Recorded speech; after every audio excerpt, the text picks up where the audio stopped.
you all so much for having me. I'm excited to talk to you today about post-transplant ophthalmic care. My name is Julius Oates, and I'm a pediatric ophthalmologist at the Children's Hospital of Philadelphia and University of Pennsylvania School of Medicine.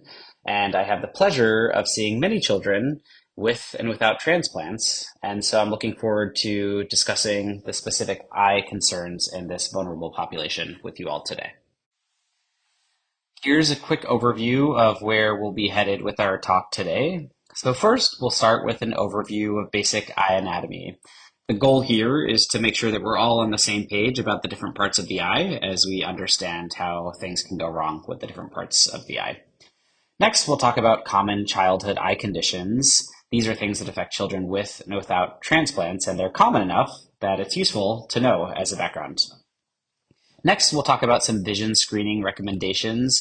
This is information about how children end up seeing pediatric ophthalmologists and specific screening strategies and technologies. And then finally, we'll wrap up by talking about some transplant-specific eye conditions and the ways in which we can learn more about our transplant patients through their eyes. So we'll start here with some basic eye anatomy. This is a cross-section of the eyeball from the side. It's like you took a slice of the eye like a piece of cake, and we're going to work through this diagram from the left to the right. First, the structure at the bottom here labeled conjunctiva, that refers to the clear covering on the surface of the eye. If you've heard of pink eye, the technical term for that is conjunctivitis, which is essentially inflammation or infection of the conjunctiva, which is that clear covering. Right below the conjunctiva is a layer called the sclera. This is a collagen matrix and the structural element of the eye that's white. So the white part of the eye that you see on the side of the color part is called the sclera that you can see through the clear conjunctiva. Next, a super important structure in the front of the eye is called the cornea. It's this dome-shaped structure that's usually crystal clear. We think of it as the window into the eye. Behind the cornea, inside the eye, is the iris, which is the colored part of the eye. So this is the part of the eye that would be brown or green or blue in your child's eye. And right in the middle of the iris is the pupil. That's the black part in the center of the eye that changes shapes or size depending on the lighting conditions. The space between the cornea and the iris isn't labeled on this, but it's called the anterior chamber. It's a fluid-filled portion of the front of the eye, and this is a fluid that gives nutrients to the cornea and the structures in the front of the eye. Right at the corner of the anterior chamber where the cornea and the iris meet is something called the anterior chamber angle. And the reason that's important is because that's where the fluid inside of the eye drains. So you can imagine if you had a problem with something that affected the anterior chamber angle, it could prevent fluid from draining out of the eye and result in high eye pressure, which we'll talk about a little bit later. Right behind the pupil and behind the iris is this round structure called the lens. This is suspended to the wall of the eye with little ligaments, and it can change shape, and this is the structure that allows us to focus on things at different distances.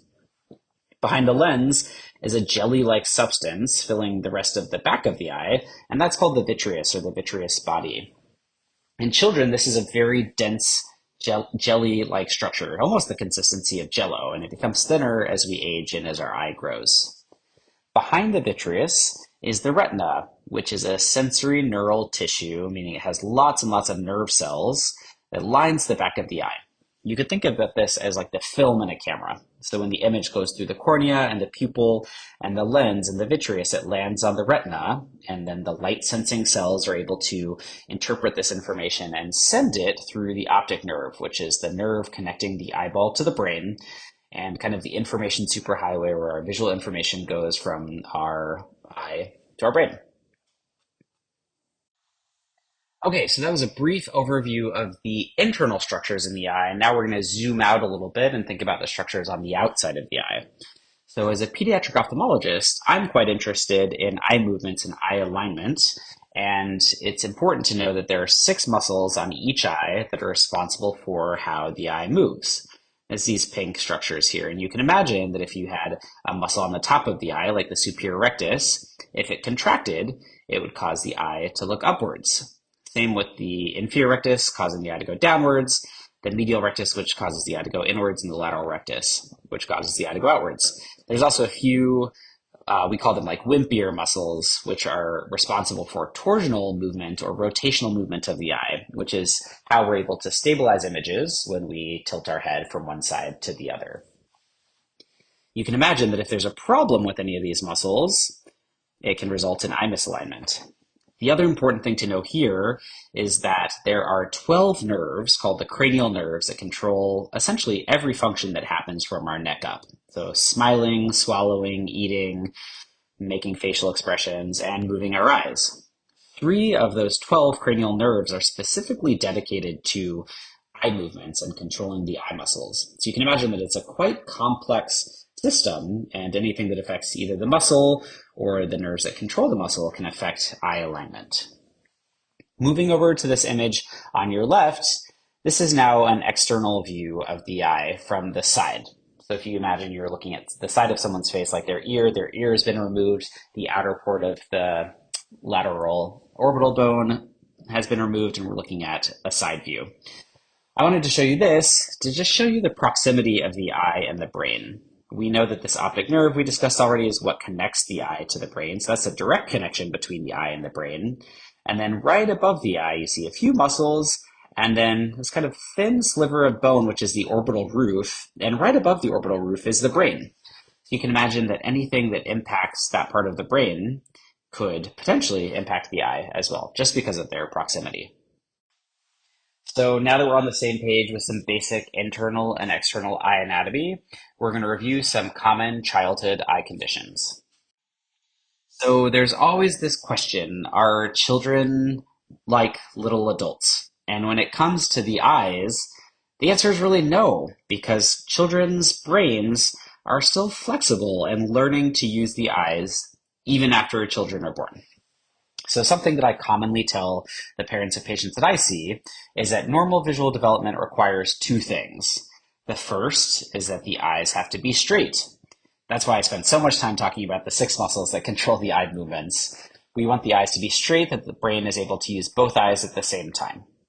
Second is that the eyes have to be in clear focus. If the eyes are not in focus, then the brain is not able to learn what clear vision looks like, and that can impede visual development.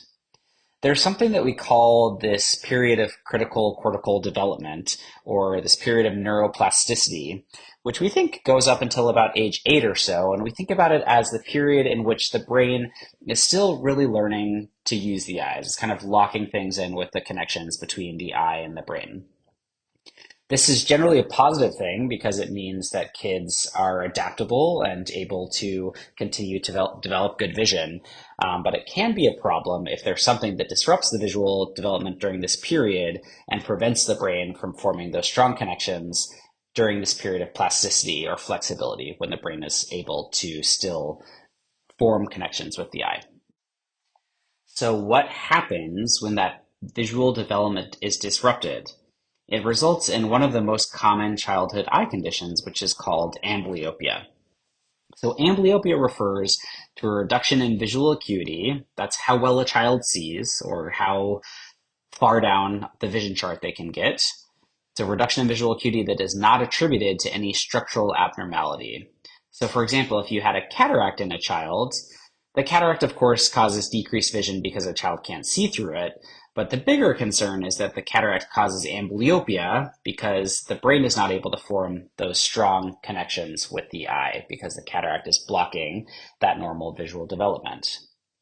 We categorize amblyopia in terms of its severity, and that's again based on visual acuity. So for reference, you've probably heard of 20/20 vision, which is perfect vision. The way that that measurement works is that the higher the second number is, the worse the vision is. So kind of a point of reference would be 20/200 vision is legal blindness. So when you think about mild amblyopia, those are kids with visual acuity between 20/25 and 20/40. 20/40 is about the threshold that you need to get a driver's license in many states. Moderate is 20/50 to 2100, and then severe 21/25 or worse. And this could be something that could really impact the way that a child sees, experiences the world, etc. The reason that I'm talking about amblyopia with you all is that it's quite prevalent. So here in North America, up to 4%. So 4 out of 100 children have amblyopia. It also extends beyond childhood. So it is the most common cause of unilateral vision loss, so vision loss in one eye, in adults less than 60 years.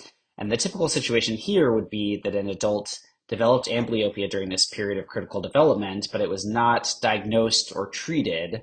So the amblyopia or the decreased vision from the amblyopia persists into adulthood. So there are a few risk factors that we know of for amblyopia. First would be a family history of amblyopia. So we always ask about that. History of prematurity and also developmental delay are all associated with amblyopia. And then it can be helpful for us to think about categorization of amblyopia. So strabismic, refractive, and deprivational. We can talk through each of those categories. So strabismic refers to strabismus or eye misalignment that causes amblyopia. So these are children whose eyes are misaligned, and basically the brain shuts off the input from one of the eyes because having the eyes showing two images at the same time is quite confusing, and it's easier to just shut down one image, and that causes amblyopia. Next is refractive, which refers to children that need glasses but aren't using them or haven't been prescribed them. There's a few technical terms, anisometropic, so that means when the prescription is different between the two eyes. And then isoametropic, which means that the prescription is similar between the two eyes, but greater than would be expected for age and interferes with how clearly a child sees. The three main categories of refractive error are hyperopia, which is farsightedness, astigmatism, which is where the cornea is shaped more like a football than a basketball, so steeper in one direction than the other, which can cause blurry vision up close and far away, and myopia, which is nearsightedness. And then finally, deprivational. So that's anything that deprives the image from getting to the brain. I included another cross-section here so that you could think about any problem from the cornea, a corneal opacity, the lens, a cataract, the vitreous, blood in the back of the eye, that prevents the image from getting to the brain, can cause amblyopia. How these children might be identified as having risk factors for amblyopia, we can look at a bunch of different screening tests. I've color-coded them here based on what the specific test detects. So one of the most common ones and easiest is called the red reflex test. So every newborn should have this. This is the earliest test that we start because it can detect deprivational amblyopia, which can be the most severe. What is done with a red reflex test is that a doctor uses an ophthalmoscope, which is a specialized light, that they shine quickly into the child's eyes and make sure that there's a red reflex, meaning that the light is reflecting off of the red retina and providing a nice healthy reflex. If the reflex looks white or there's no reflex, that can prompt a referral to an ophthalmologist who can determine the cause. For strabismic and refractive amblyopia, we have a few different options. Ocular motility assessment is where we look at the alignment of the eyes. And then refractive errors can be detected using certain instruments. So you might have seen your pediatrician use a device that's often handheld that shines light into the child's eye to determine their refractive error, meaning if they need glasses. Usually we set certain thresholds based on the child's age, and if they're above the threshold, they're referred to see if they need glasses. So a common question we're asked is, are babies born with full-sized eyeballs or brains? I'll answer just the eyeball question and say that the answer is no. Eyes continue to grow for the first decade or so of a child's life. The reason that babies have such large appearing eyes is that the eyes grow a little bit less than the face relatively. So the proportion of eye to face is greater when children are born than when the eyes are fully grown. The reason that this eye growth matters is that as the eye grows, this can result in changes in the refractive error or the glasses prescription of the eye. So the details of this table are not super important, but I'm using it to illustrate a point. So let's walk through myopia as an example. So here we're looking at isoametropia. That means where the refractive error or the glasses prescription is similar between the two eyes. So let's use myopia or nearsightedness. This is telling us that if a child is less than 1, we're only really concerned about nearsightedness if they have 5 or more diopters. That's quite a bit of myopia. If we compare that to a child that's 3 to 4, we're only concerned if they have 2.5 diopters or more. So this is telling us that our threshold is much higher for younger children, meaning that it's more acceptable for young children who have rapidly developing and growing eyes to have high amounts of refractive error that we think ultimately doesn't interfere with their visual development and doesn't cause amblyopia. So we'll just very briefly talk about principles of amblyopia treatment, this common eye condition in children. The principles are pretty straightforward. If there's something obscuring the visual axis, we want to eliminate it. So that in the cataract example, that would mean doing cataract surgery to remove the cataract to allow the brain to start using the eye and support that visual development. If there's amblyogenic refractive error, so again, that means if the child has an amount of refractive error that exceeds what we expect is normal for their age, we want to correct it. And that's pretty easy too. That means putting kids in glasses. And then finally, there's this concept of forcing the brain to use the amblyopic eye by preventing it from using the better eye. So this is something called occlusion therapy. The goal of penalizing the vision in the better eye or the non-amblyopic eye is to either occlude the vision in that eye fully or make the vision in that eye blurrier than it is in the amblyopic eye. And this is essentially to allow normal neurodevelopment between the amblyopic eye and the brain. So you can see this cute little guy here who's wearing a patch. This is probably the most common treatment that we prescribe for amblyopia. It's been around for quite some time, and we essentially just prevent any visual stimuli from coming into the better eye so that the brain is forced to use this eye. You can imagine that if the amblyopia is severe and the vision's not good in the amblyopic eye, this could be quite a difficult task in the beginning. Kids can have a lot of trouble seeing, and it can take time for them to improve the vision enough so that the vision is useful. So this can be an uphill battle, especially in a young kid like this. There's something that's used occasionally, which is called a Bang-Girder foil, and this is the same idea, except instead of completely occluding the vision, it creates a blur.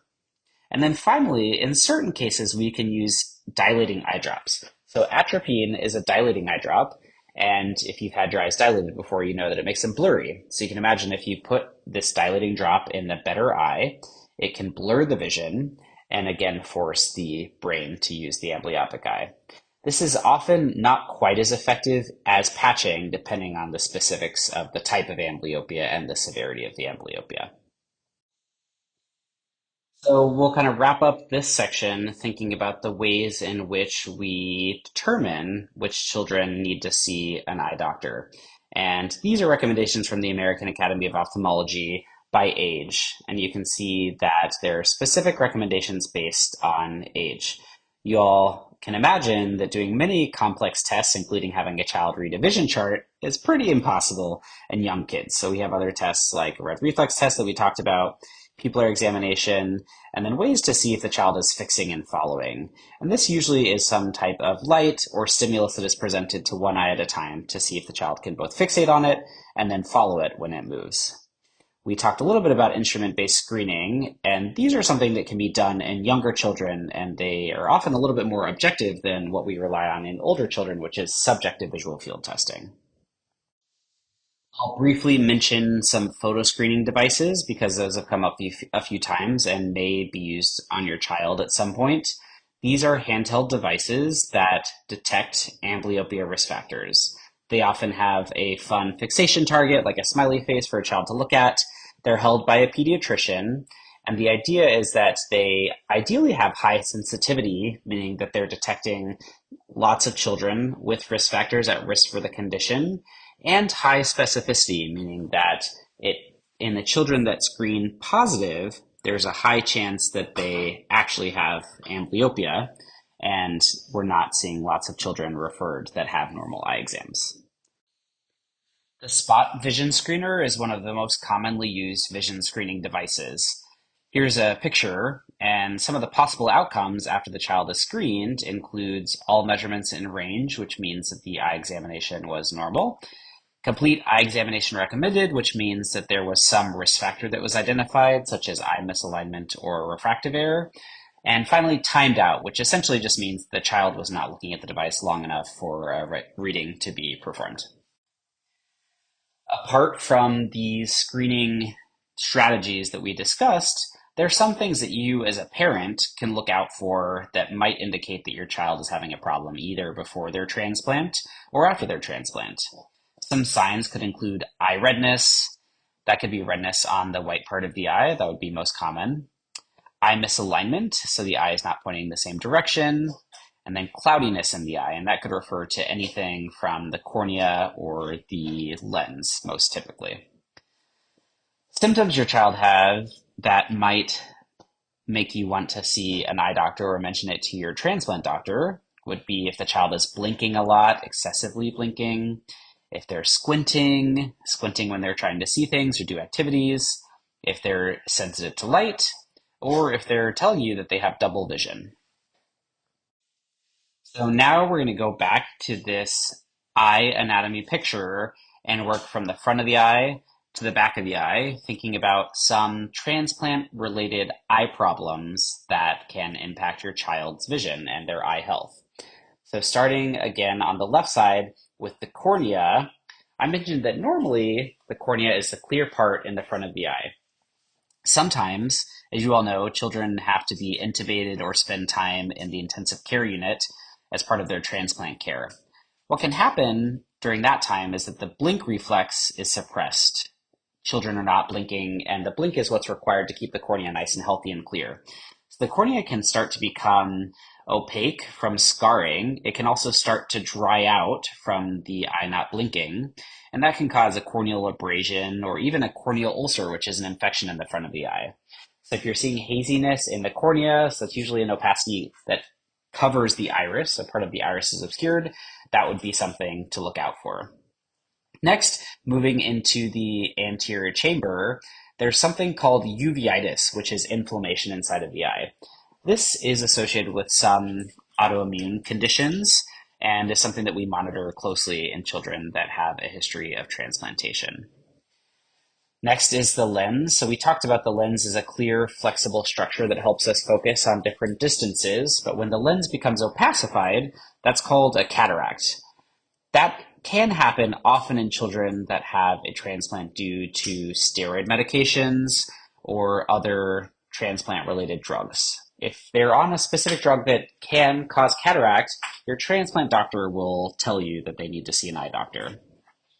Moving up to the anterior chamber angle, before we talked about fluid draining out of the eye at that point. And one thing that can happen when children are on steroids is that it can impact the structures in the anterior chamber angle and prevent fluid from draining out, which can cause high eye pressure.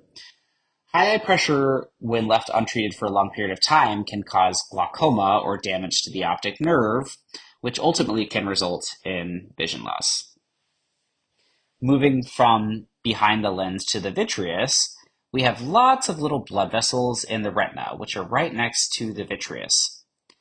Sometimes, as you all know, in children that have transplants, they might have a bleeding risk. Their platelets might be low, they might be on anticoagulation medications, and sometimes a blood vessel can burst in the retina, and the blood can leak into the vitreous. So you can imagine it would be like food dye in Jello, so it can start to mix into the vitreous jelly and ultimately prevent the child from being able to see because the blood is blocking the view to the retina.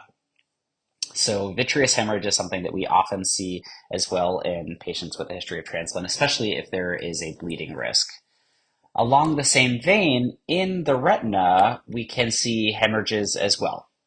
So as compared to a vitreous hemorrhage, hemorrhages in the retina often can be small and not visually significant. So this is a common finding, again, in kids with a bleeding risk following transplantation. Moving on to the optic nerve, I mentioned this is the part of the eye that can be affected if the pressure is high from steroid use. Another thing that we see with the optic nerve sometimes is optic nerve swelling. This can be in the setting of infiltration of the disease. So, for example, we could see leukemic optic neuropathy where the leukemia cells actually infiltrate the optic nerve and prevent it from doing its normal job. The optic nerve can also be swollen in the setting of high cerebrospinal fluid. So that's the fluid that is surrounding the brain and the spine and the optic nerve. If there's ever any problem due to an obstruction or a medication, such as vitamin A derivative, that can increase the pressure in the cerebrospinal fluid, which is around the optic nerve. And if there is optic nerve swelling for a prolonged period of time, that can be associated with significant vision loss as it prevents the cells in the optic nerve from functioning correctly. Finally, when we think about the retina, I mentioned the hemorrhages already, but this is also a place where we see opportunistic infections. So it's something called retinitis, which is where a child could develop an infection in the retinal tissue because they're immunosuppressed. So that could be fungal, that could be bacterial, or it could be viral. We are very concerned about opportunistic infections in the retina because this is the tissue that is very delicate and most important for us seeing. And so any infections there can progress very rapidly, especially in an immunocompromised child, and we want to be able to treat it as soon as we can. Those treatments can include systemic antibiotics, antifungal agents, antiviral agents, and then occasionally we have to inject a medication directly into the eye if the infection in the retina is severe enough that it's affecting the vision and the systemic medications are not penetrating the eye. So I briefly mentioned some of the treatments, especially for opportunistic infections in the retina, but ideally the best treatment is prevention. So making sure that we are catching these things before they've advanced to an advanced stage. So how can we do this? First is an awareness of signs and symptoms.